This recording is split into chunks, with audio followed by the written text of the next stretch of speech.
আসসালামু আলাইকুম রহমতুল্লাহ বিসমিল্লাহির রহমানির রহিম। আমাদের সাবস্টিটিউশন টেবিলের সেকেন্ডটা যদি আমরা দেখি, লেখা আছে এভরি নেশন, জাতি। উই অলসো, তাই আমরাও, বা এরকম সামথিং, দিস ডেজ, দিনগুলা। উই মানে আমরা। এখানে ভার্বগুলো দেওয়া আছে, বি ভার্ব দেওয়া আছে, হ্যাভ এস দেওয়া আছে। হ্যাভ এটা আমরা জানি প্লুরালের জন্য হয়, মানে তার পারসন সিঙ্গুলারের জন্য হ্যাজ, বাকি সবার জন্য হ্যাভ। আর বিয়ের এটা হলো থার্ড পারসন সিঙ্গুলার নাম্বার ছাড়া আর সবার জন্য। ওদেরকে ক্লিয়ার? আর বিভার তো মূলত অ্যামেজার ওয়াজ হয়, যে কোনো কিছু হতে পারে, এটা পরিস্থিতি অনুযায়ী চেঞ্জ হতে পারে, ঠিক আছে? তো আসেন আমরা মূলত এগুলো নিয়ে কাজ করবো। এগুলো নিয়ে কাজ করলে আমাদের মূলত সামনেরগুলো বের করা যায়। Always inspire to work for the country by this days. Always inspire to work for the country by this days, ঠিক আছে? অলওয়েজ ইন্সপায়ার টু ওয়ার্ক মানে সবসময় কাজ করার অনুপ্রেরণা পাওয়া যায় বা অনুপ্রাণিত হয়, ফর দ্য কান্ট্রি দেশের জন্য, বাই দিস ডেজ এই দিনগুলোতে, ঠিক আছে? তাহলে ব্যাপারটা কীরকম? এই ব্যাপারটা কী বলা যায়? আচ্ছা, আমরা যদি এখান থেকে আসি, এটা দেখে মেলানো যাচ্ছে না। Every nation, every nation, every nation has some glorious days. প্রত্যেক জাতির কিছু কি আছে, মর্যাদাকর দিন আছে। তাহলে আমরা দেখতেছি এভরি নেশন হ্যাজ, মানে এটা হলো এক number, has some glorious days. Every nation has some glorious days, ঠিক আছে? তারপরে কি বলতেছে, ধরো we also, we also have, আমাদেরও আছে। We also have, we also have আমাদেরও আছে, আমাদেরও আছে সাম পার্টিকুলার ডেজ, কিছু বিশেষ দিন, টু অবজার্ভ পালন করতে, বোঝা গেছে, বা উদযাপন করতে। তার মানে এটা হলো আমাদের সেই 2 নাম্বার বাক্য। বোঝা গেছে? 2 নাম্বার লাইনটা আমরা মিলে ফেললাম, 2 নাম্বার বাক্য মিলাম। দিস ডেজ, দিস ডেজ, এখানে বি আছে না, এম ইজ আর ওয়াজ, সব কিছু হইতে পারে। তাহলে দিস ডেজ এটা প্লুরাল, এটা কি প্লুরাল, তাহলে ওর জন্য আর যায়। This days R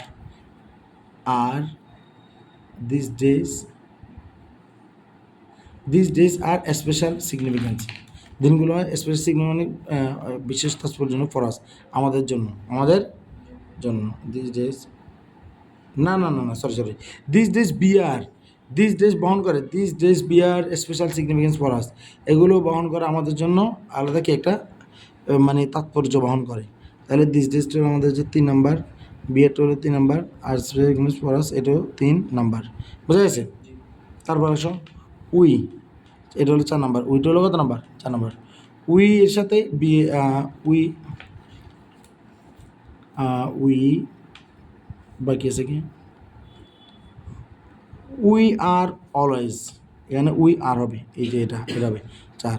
we are always, আমরা সবসময় ইন্সপায়ার্ড মানে কি, আমরা সবসময় অনুপ্রাণিত হই, to work for the country by this days, এই দিনগুলোতে আমরা সবসময় মানে দেশের জন্য কাজ করতে অনুপ্রাণিত হই। তাহলে এখানে সাবজেক্ট একটু বাকি, আমাদের এখানে ভার্বগুলো হয়েছে, শুধু একটা জিনিস বাকি আছে এখন, সেটা কি? Observe every year with due solemnity, ঠিক আছে? Observe every year with due solemnity মানে যথাযোগ্য ভাব গাম্ভীর্যের মাধ্যমে আমরা কী করি, এই দিনগুলো পালন করি। তাহলে আমরা কি বলতে পারি, এখানে 1 2 3 4 শেষ, এখানে বিয়ের 1 2 3 শেষ। আচ্ছা, আমরা এটা বলতে পারি দিস ডেজ, আবার এটাকে আমরা আবার 5 নাম্বার বলতে পারি। কত নাম্বারে? দিস ডেজ, আবার এটাকে এই যে 5 নাম্বার বলতে পারি। দিস ডেজ আর, এখানে কি আসবে? Are. This days are observe every year, এই দিনগুলো প্রত্যেক বছর পরিচালিত হয় উইথ ডিউ সোলেমনিটি, যথাযোগ্য মর্যাদার সাথে বা গাম্ভীর্যের সাথে। কথা কি বোঝা গেছে? তাহলে এটা হলো আমাদের যে দিস ডেজ হলো 5 নাম্বারে, আবার এখানে হবে আর হবে, আর এখানে হবে কি যে observe every year with due solemnity, তাহলে এটা হলো 5 নাম্বার। ক্লিয়ার আল্লাহর মধ্যে ইনশাআল্লাহ। এরপর আসো 3 নাম্বারে কী বলতেছে, এডুকেশন। আচ্ছা, এডুকেশন মানে শিক্ষা, রিমুভস হেল্পস ইজ, তিনোটাই আসে এটার সাথে এগুলো তিনোটাই যায়, তাহলে আমাদেরকে দূর মিলাতে হবে। আমরা এখানে কী বলবো, এডুকেশন রিমুভস মানে শিক্ষা কী করে, দূর করে। কী দূর করে? The darkness of ignorance from our mind, এটা কিছুক্ষণ আগে আমরা করছিলাম এরকম একটা, যে এডুকেশন রিমুভস, দূর করে, the darkness of ignorance from our mind, শিক্ষা আমাদের মন থেকে কী করে, অজ্ঞতার অন্ধকার দূর করে, ঠিক আছে? তারপর কি বলছে, ইট হেল্পস আস, এটা 2 নম্বরে, it helps us it helps us, it helps us, it helps us what, এটা আমাদের সাহায্য করে ডিস্টিংগুইশ বিটুইন রাইট অ্যান্ড রং, এটা আমাদেরকে সত্য মিথ্যা যাচাই কী করে, সাহায্য করে, ঠিক আছে। তারপরে বলা যায় যে